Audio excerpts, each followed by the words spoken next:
오늘은 예수님을 축하하고 예수님의 탄생을 기뻐하며 경배드리는 성탄주일입니다. 이 성탄주일은 예수님 외에 어느 누구도 주인공이 되어서는 안 됩니다.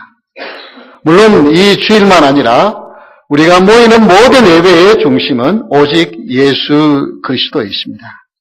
그래서 우리가 예수님을 전하고 예수님을 사랑하고 예수님이 주신 은혜를 받는 그런 축복의 시간이 되기를 주의 이름으로 축원합니다. 그래서 우리 한번 우리의 마음을 주께로 향할 수 있기를 바라는 큰 마음으로 예수님 감사합니다 한번 해보십시다. 예수님 감사합니다. 예수님 찬양합니다. 예수님 사랑합니다. 예. 이것이 우리의 귀한 마음이 될 수 있기를 바랍니다. 그래서 오늘 우리 제목은 하나님의 아들 예수님이라고 하는 제목으로 하나님 주신 말씀을 통해서 은혜를 받기를 원합니다. 먼저 1절에 보니까 이런 말씀이 나옵니다. 선지자들을 통하여 말씀하신 하나님이에요. 선지자를 통하여서 여러 부분과 여러 모양으로 말씀하신 하나님. 그 하나님. 그래서 하나님의 아들 예수님은 선지자보다도 더 나으신 분이, 뛰어나신 분이다. 그래서 선지자보다 뛰어나신 분이라고 말씀하고 있습니다.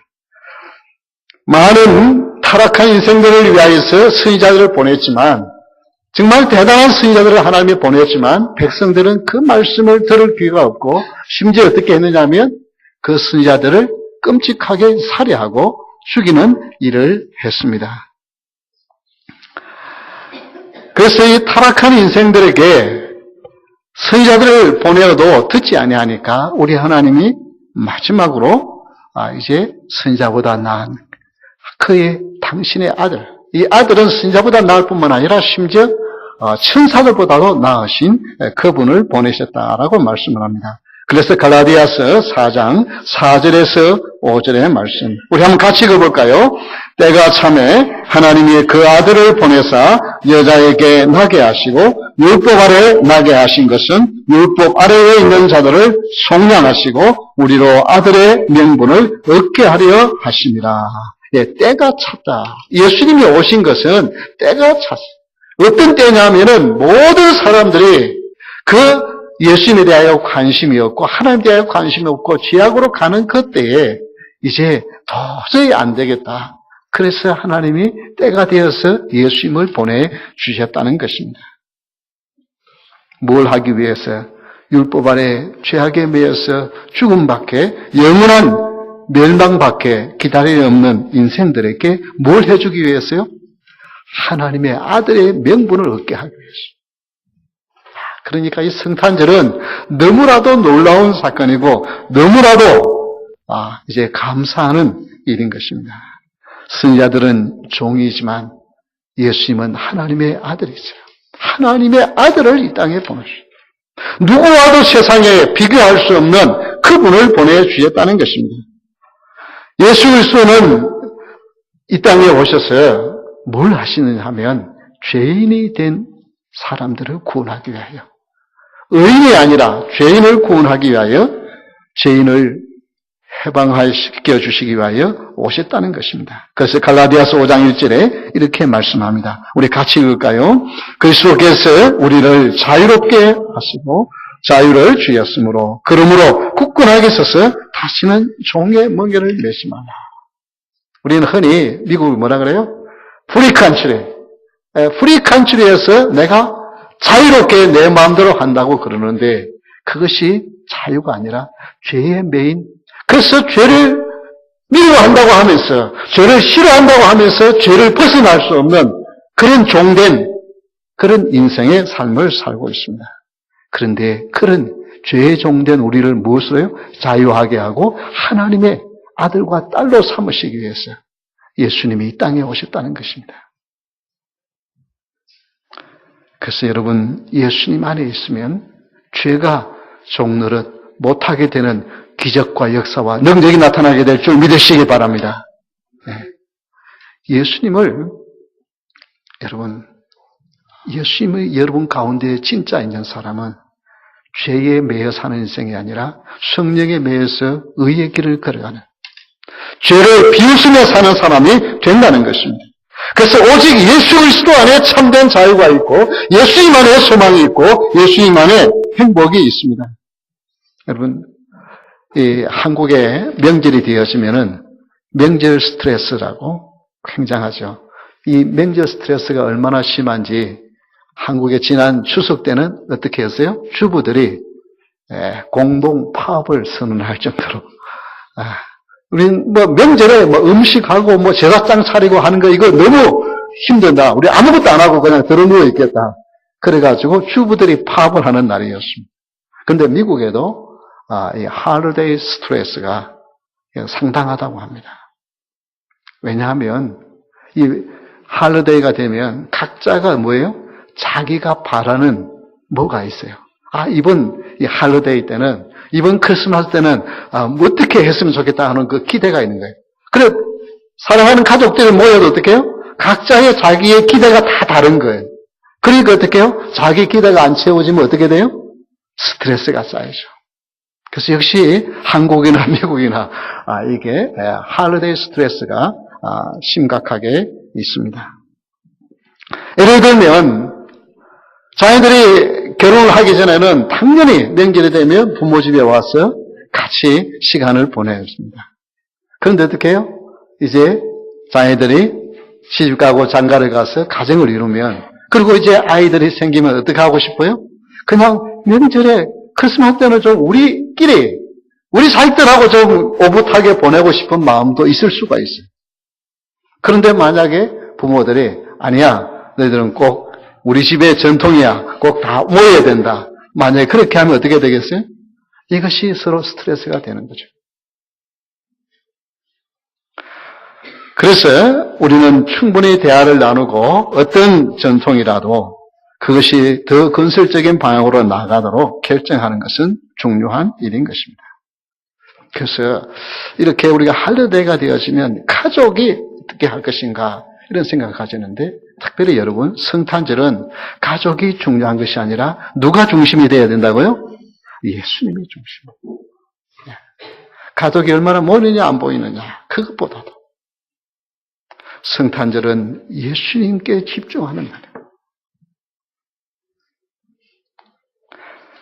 가족의 단합보다 예수 그리스도에게 중점을 둔다고 한다면 서로에게 상처를 주거나 부담을 주지 않는 정말 의미 있는 성탄절이 될 수 있습니다. 왜냐하면 선지자보다 뛰어나고 천사보다 뛰어나신 그 예수님이 저와 여러분의 죄에서 종로를 하는 인생을 해방시켜 주기 위하여 오셨기 때문입니다. 하나님의 아들 예수님은 천사보다 선지자보다 뛰어나신 분이십니다. 두 번째, 하나님의 아들 예수님은 2절에 보니까 이렇게 말씀하고 있습니다. 이 아들을 만유의 상속자로 세우시고, 다 같이 한번 따라합시다. 만물의 상속자. 이 모든 날 마지막에는 아들을 통하여 우리에게 말씀하셨으니 이 아들을 만유의 상속자로 세우시고 또 그로 말미암아 모든 세계를 지으셨느니라. 여기 보면 이 모든 날 마지막에 아들을 보내셨다는 거예요. 그러니까 기독교에서 마지막 날은 예수님이 탄생하시는 2000년, 지금부터 2000년 전부터 기독교는 마지막 날을, 마지막 시대를 살고 있는 것입니다. 마지막에 다 하나님께서 해도 안 되니까 마지막 보내주신 분이 누구예요? 당신의 아들 예수 그리스도이십니다. 모든 방법을 다 동원했지만 백성들이 듣지 않으니까 내 아들의 말은 들으리라, 그렇게 생각하고 아들을 보냈습니다. 이 아들은 만물의 상속자이시고 만물을 지으신 뿐만 아니라 만물을 지금도 다스리시는 분이세요. 그래서 시편 67편 4절에 보면 이렇게 말씀합니다. 우리 한번 다 같이 읽겠습니다. 온 백성은 기쁘고 즐겁게 노래할지니 주는 민족들을 공평히 심판하시며 땅 위의 나라들을 다스리실 것입니다. 이분은, 이 예수님은 인간의 몸을 입고 이 땅에 오신 연약한 분 같지만 이분은 만유를 다스리시는 분이시고 만유의 기업이 되시는 분이시고 예수님이 중심이 된다는 것입니다. 교회의 목사가 중심이 될 수가 없습니다. 아무리 예배를 주장하고 설교를 한다 할지라도 교회의 중심은 목사가 아니에요. 말씀을 듣고 우리 목사님 대단하다. 어떻게 저런 말씀을 준비했을까? 정말 그 말씀에 능력이 있다. 정말 멋지다. 여러분 그렇게 설교를 했다 그러면 그 설교는 실패한 것이에요. 목사의 설교를 통하여서 누가 더 드러나야 하느냐면 예수님이 드러나야 돼. 예수님이 이런 분이셨구나. 예수님이 이런 일을 하셨구나. 그래 정말 예수님을 우리가 더 믿어야 되겠구나. 예수님을 더 사랑해야 되겠구나. 그래서 목사는 중매쟁이에요. 목사가 대단한 사람으로 드러나면 잘못된 거예요. 목사의 설교를 듣고 나면 목사는 별 생각이 없고 그래 내가 예수님에 대하여 깊이 생각하지 못했구나. 정말 예수님이 귀중한 분이시구나. 예수님만이 우리의 구세주가 되시는구나. 그분만이 우리의 경배를 받으시기에 합당하신 분이구나. 이 마음이 들기를 주의 이름으로 축원합니다. 이것이 설교고 이것이 목사의 사명이에요.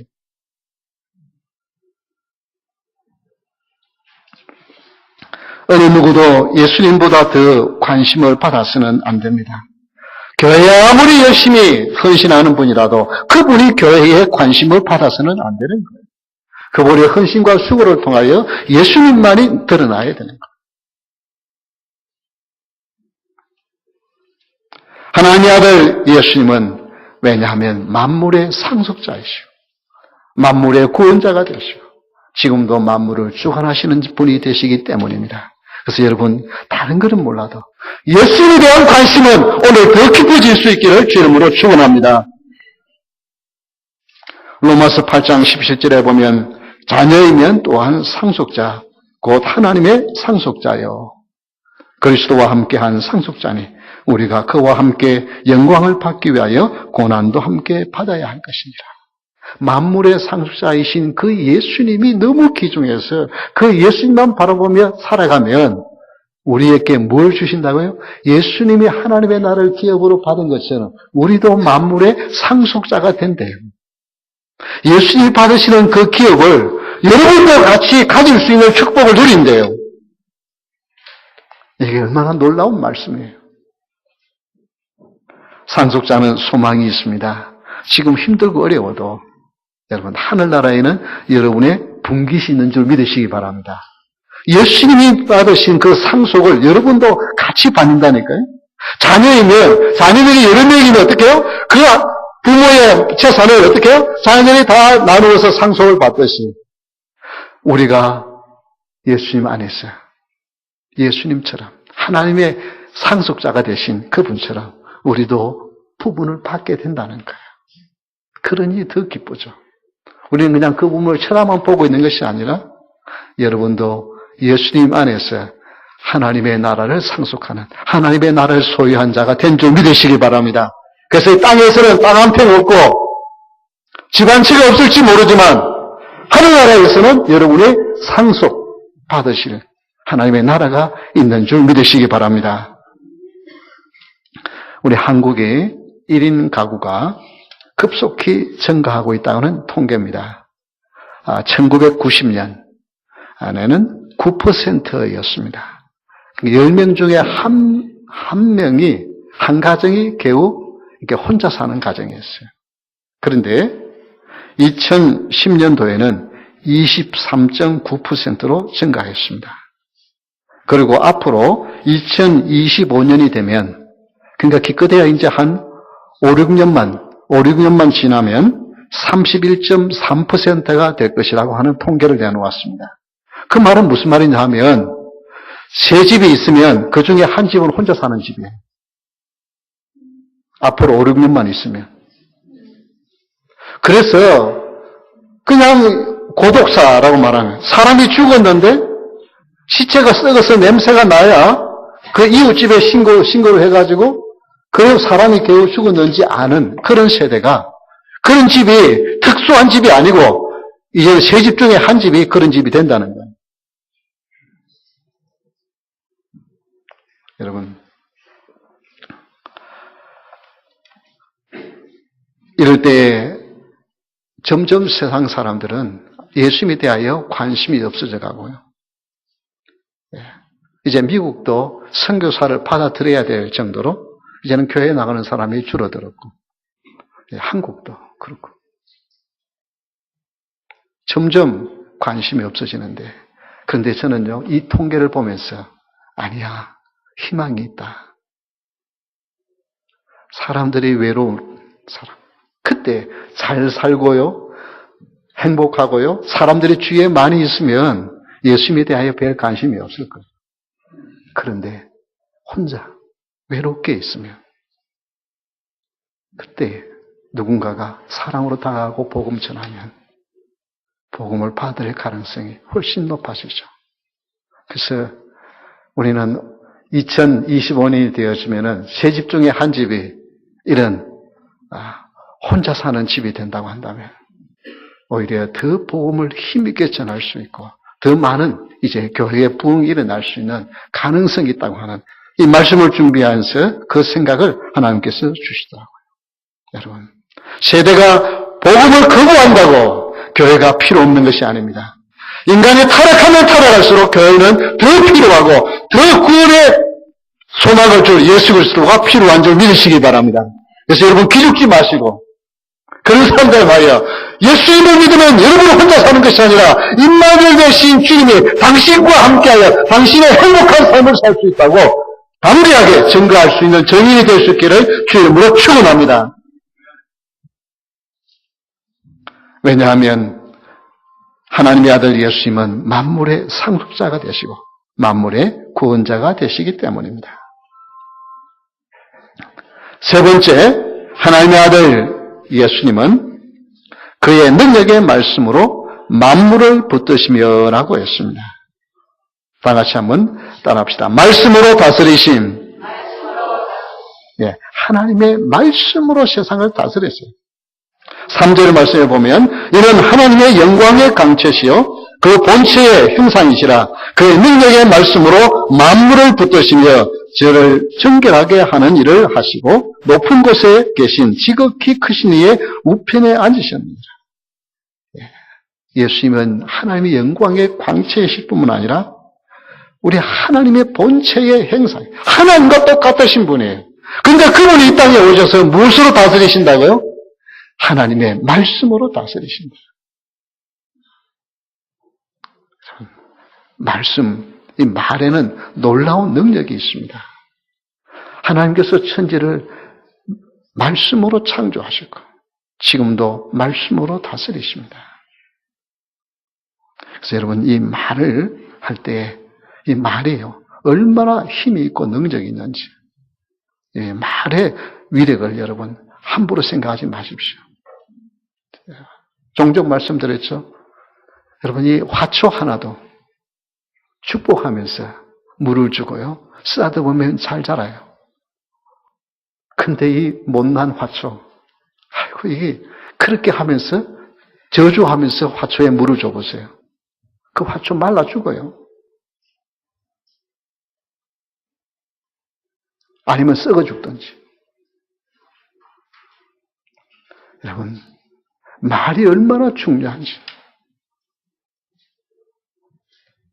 하나님께서 말씀으로 다스리신대요. 그래서 여러분 속에 다른 물로 생각하지 말고 하나님의 말씀을 담아서 그 말씀이 여러분의 인생을 다스릴 수 있도록 그 말씀에 붙들려 사는 여러분 될 수 있기를 주의 이름으로 축원합니다. 사무엘상 3장 21절에 보면 사무엘에게 하나님이 찾아오시는데 그 당시에 하나님의 말씀이 희귀해서 말씀이 들리지 않는 때예요. 그런데 이렇게 말씀합니다. 우리 한번 같이 읽어볼까요? 여호와께서 실로에서 다시 나타나시되 여호와께서 실로에서 여호와의 말씀으로 사무엘에게 자기를 나타내시리라. 어떻게 해요? 무엇으로 자기를 나타내셨다고요? 여호와의 무엇으로? 말씀으로. 그래서 여러분 꿈에 뭘 보았다. 예, 꿈에 정 깨닫지 못하면 때로는 꿈에도 하나님이 말씀하시고요. 알게 하세요. 그런데 가장 좋고 가장 정확한 방법은 무엇으로 해요? 하나님의 말씀. 그래서 여러분 하나님의 말씀을 읽고 하나님의 말씀을 듣는 것이 얼마나 중요한지 몰라요.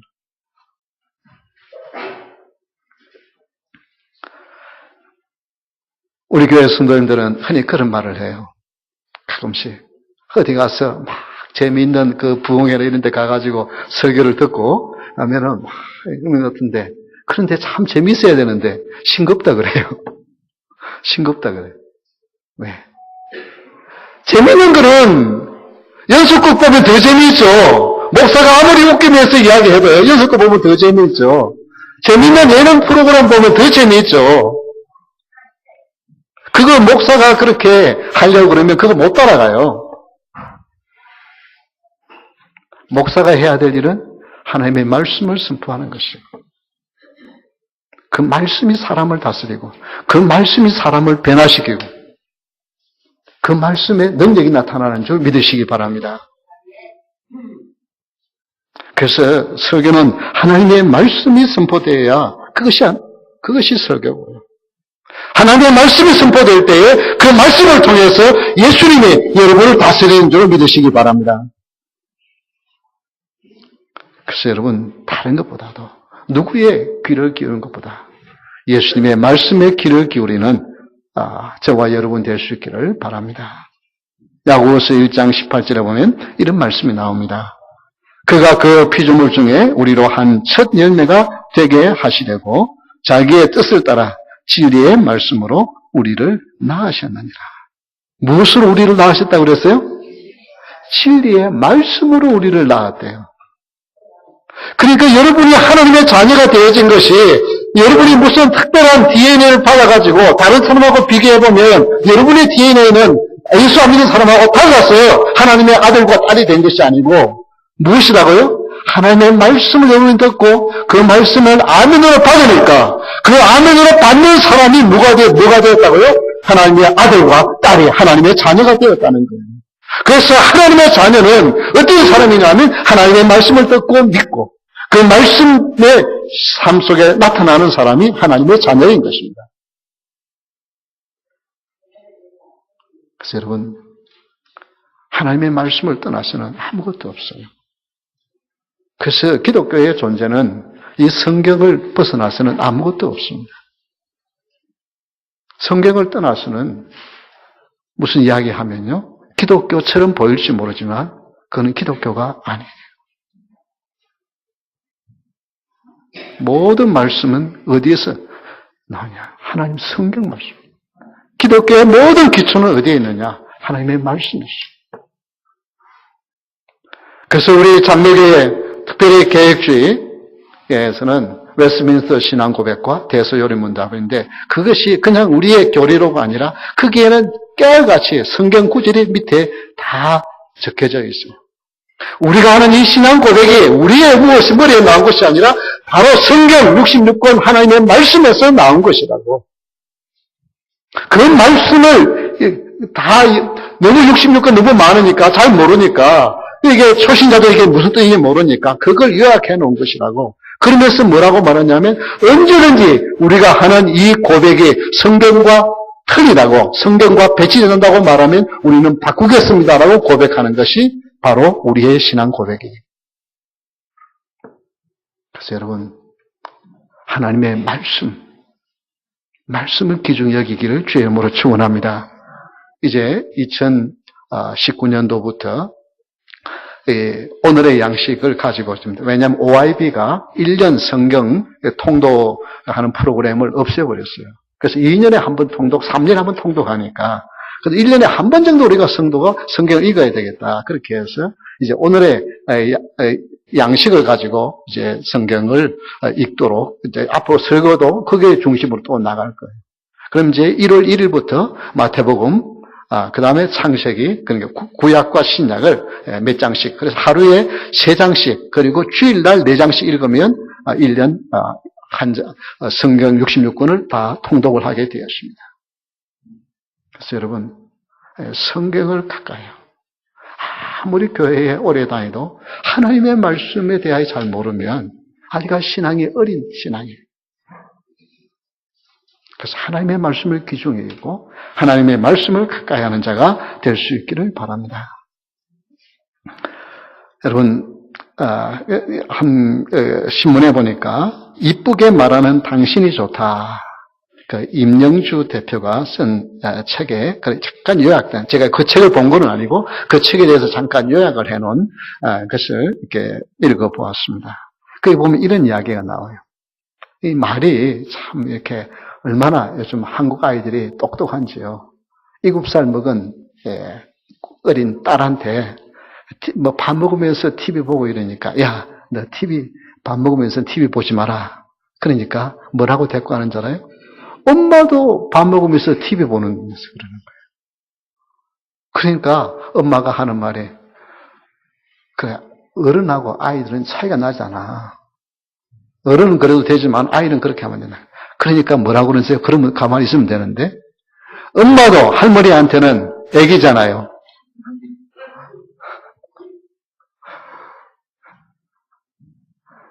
아이들한테 말 대꾸, 이게 말 가지고요. 됩니다. 참 말이요. 얼마나 잘하는지. 그 말이 힘이 있으려 그러면 무엇이 따라와야 돼요? 그 말에 순종하는, 그 말에 행동하는 것이 따라와야 돼요. 그래서 그 말씀이 귀중하다고 하는 말은 그 말씀이 나를 다스리고 나를 주관해야 됩니다.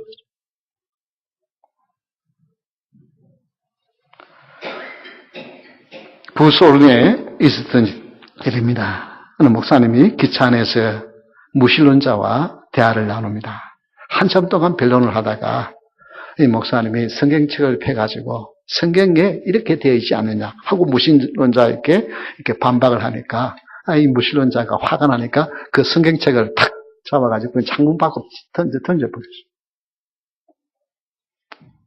그리고 몇 년이 지났습니다. 몇 년 지났는데 이 목사님 서재에 문을 두드려요. 한 분이 농부가 목사님 내가 이렇게 세례를 좀 주십시오. 세례를 받고 싶습니다. 아니 그렇죠. 그래서 신앙에 대한 이야기. 어떻게 해서 예수님을 믿겠다고 생각이 되셨습니까? 그러니까 3년 전에 그 밭에서 일을 하는데 기차가 지나가는데 갑자기 뭐가 하나 자기 가슴을 툭 치더라는 거예요. 그리고 떨어지는 거 보니까 이게 성경책이에요. 우리 동네는 아무도 예수 믿는 사람도 없고 누구의 기독교에 대해 가르치는 사람도 없는데 그 책에 호기심이 있어서 읽어보니까 그 책을 통해서 예수님을 믿게 되었고 그래서 내가 세례를 받아야 되겠다고 수소문해서 목사님을 찾아왔다는 거예요. 하나님의 역사는 그래요. 그냥 무신론자가 화가 난다고 빼앗아서 창밖으로 던졌지만 하나님께서. 그래서 여러분 전도하는 거 전도지. 요즘 전도지에 관심 가진 사람 누가 있어요? 너무나도 많은 것들이 있는데 전도지 줘봐야 관심 없이 그냥 쓰레기통에 나가기 십상입니다. 근데요 하나님 역사하시면 그 종이 한 장이 그 속에 쓰여진 하나님의 말씀이 보는 사람의 마음을 바꾸는 기적이 일어날 수 있는 걸 믿으시기 바랍니다. 우리가 지난 수요일 날 봤겠죠. 복화술사 안재호 소장. 이분은 원래 무당집에서 자란 사람이에요. 근데 하나님이 그를 부르시는데 어떻게 해요? 그냥 벽에 종이 하나 붙어 있는데 그게 그냥 바람에 날려가지고 벌럭벌럭 하니까 그게 뭔가 자꾸만 소리를 자꾸 와보라고 그러는 거니까 그래서 가서 그거 쳐다보가지고 그의 인생이 바뀌어요. 그 복화술을 가르치는 분이 목사님이 되죠. 신앙을 가진 분이. 그리고 예수님 믿게 되어지고 예수님 만나게 되어지고 사람이 달라져요. 여러분 하나님의 말씀은 기록이 되었든지 말씀을 듣든지 그 말씀을 사람을 변화시키는 역사와 능력이 될 줄 믿으시기 바랍니다. 그래서 우리 교회는 어느 것 무엇보다도 하나님의 말씀이 다스리는 교회, 하나님의 말씀을 통하여 우리의 삶의 변화가 일어나는 그런 역사와 능력이 있기를 주의 이름으로 축원합니다. 우리 다 같이 일어서서 찬양하겠습니다.